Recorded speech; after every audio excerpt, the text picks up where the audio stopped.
Hi, I'm Kanari, a senior here at Brown. I want to introduce you to some of the helpful resources here on campus. Let's start with health services. Hi, Dr. Brito. Hi, Kanari. Hi, I want to know about some of the resources that UN Health Services offers to students, let's say, for example, who have been in an instance of sexual assault or experienced relationship abuse. Yeah, absolutely. I'd be happy to. The health service is a really key resource for students in the event of a sexual assault. There are several services that are available. The care is both compassionate and confidential. Those are really important for students to know. Some of the medical services that are available include post-exposure prophylaxis, which means medications that can be offered in the unfortunate event of a sexual assault. We can also offer a Plan B as well as STI testing. In the event a student also needs to be connected to hospital resources, we can help do that. Thanks, Dr. Brito. Is there anyone else that we should talk to while we're here at Health Services? Yes, absolutely. I think it would be great for you to head up to the third floor. You can meet with Be Well Health Promotion, and Elliot and Alana, our shared advocates, will be there waiting for you. Hi, Kanari. Oh, hi, Alana. I was wondering if you had a minute to talk about what Share Advocates do here at Brown. Absolutely. SHARE stands for Sexual Harassment and Assault Resources and Education. SHARE advocates provide free and confidential support to any student that has experienced sexual, gender-based, or relationship violence, technological abuse, or stalking. We can get people connected to information, education, emotional support, resources here at Brown or in the community, and that can include things like medical care, housing help, academic accommodations, even accompanying someone to the hospital or other appointments as well. Let me introduce you to our other SHARE advocate, Elliot. So who can access Share? Here at SHARE, students of all identities can get support. Speaking to a SHARE advocate is free and confidential. It does not mean that you have to go to the police or the Title IX office or really talk to anyone else. You can also speak to a SHARE advocate if you're helping a friend or a loved one who's experienced harm or just want to learn more about healthy relationships. To make an appointment, you can call the Be Well office or go to the Be Well website. You can also call the Sexual Assault Response Line for immediate help in a crisis situation. Another good resource that students might go to for support is counseling and psychological services. I'll give them a call now.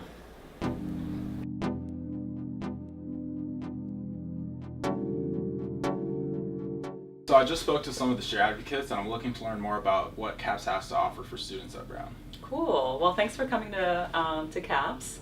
We offer counseling services for all students, so they're confidential, and students come in for a variety of reasons.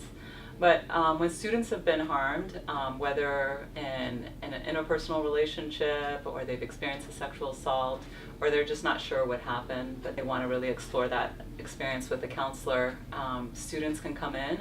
We have crisis services available, so students are able to get seen right away. We also are confidential, and a lot of times people need to kind of figure out, what are the next steps for them. So we help people to figure out, what is it that's going to help them feel safe, and also what are the options that they might have in terms of some of the next steps they might take. Okay, cool. So in addition to some of the support that CAPS has, what about some of the resources that students can access if they're looking to file a complaint? That's a great question, because that's one of the options that we would be reviewing. Of course, it's always the choice of the person who's been hurt, whether they want to report or not. And but we do want everyone to know what the other options are. So we let people know that they have the choice of reporting on campus or off campus.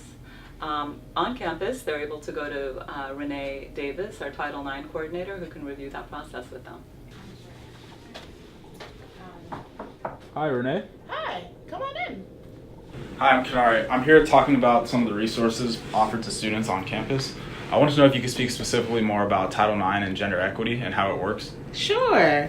So as the Title IX program officer, it's my responsibility to make sure that our campus and community is inclusive when it comes to gender.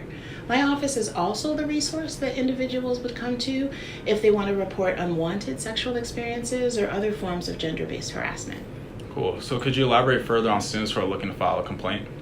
Absolutely. I'm glad you asked that question because many individuals come to my office aren't actually looking to file a complaint.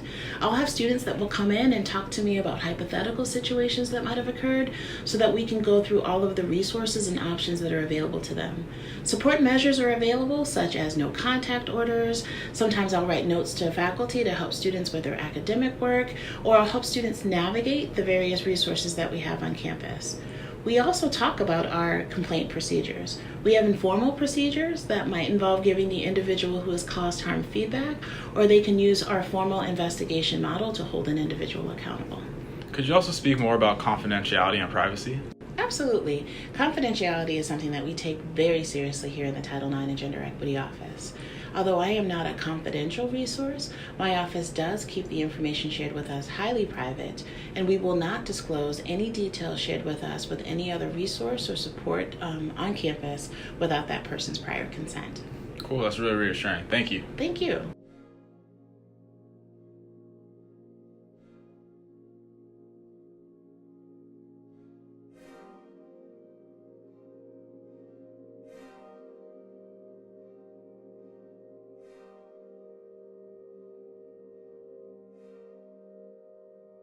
We met the share advocates who told us about the interpersonal violence and response prevention work that Be Well does. Be Well offers a wide range of topics related to health and wellness. One of those topics is alcohol and other drugs. Let's go talk to the director of Be Well so we can learn more about this. Hey, Kanari, it's great to see you. Hi, how you doing? Good. I wanted to know if you could talk more about Be Well and your role within it. Yeah, I'd love to. So Be Well provides both proactive and responsive health services to students on a wide variety of topics. So this could be sexual health, interpersonal violence, stress relief, anxiety management, sleep hygiene improvement, and also alcohol and other drugs.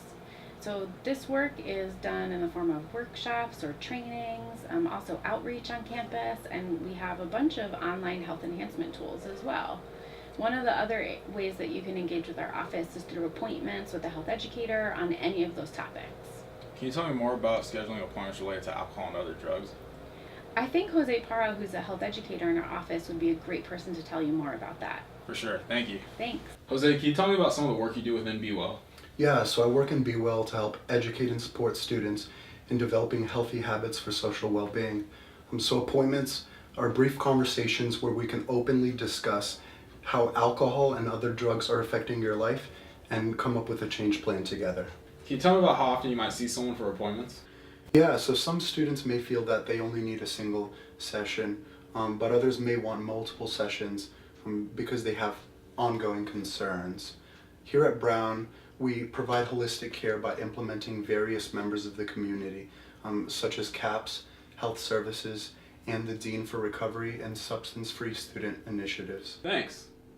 Let's go there next.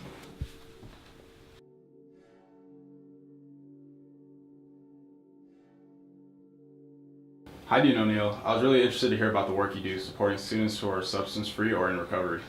Well, as the Dean for Recovery and Substance-Free Initiatives, I work with students who are in recovery from substance use disorders or substance-free for a wide variety of reasons. So maybe history of family, addiction or alcoholism, substance-free for religious reasons, or just personal and health reasons. So I'm an advisor to SoBear, the Substance-Free Activities Club. I direct the Substance-Free Program House at 219 Bowen Street, which is for students who identify as substance-free. And then students may come to see me if they've been struggling with a particular substance that they've had difficulty with or need some help in stopping or managing their use with that. Thanks so much, Dean O'Neill. As you can see, there are multiple resources on campus that are there to support you. And you have another resource with you all the time, your Brown ID card. On the back of your ID card are a list of numbers of the confidential services that we talked to earlier today, and that includes the sexual assault response line. That will connect you with an on-call person that is there to support you anytime, day or night. The number for that is 401-863-6000. Thank you, and I wish you well during your time at Brown.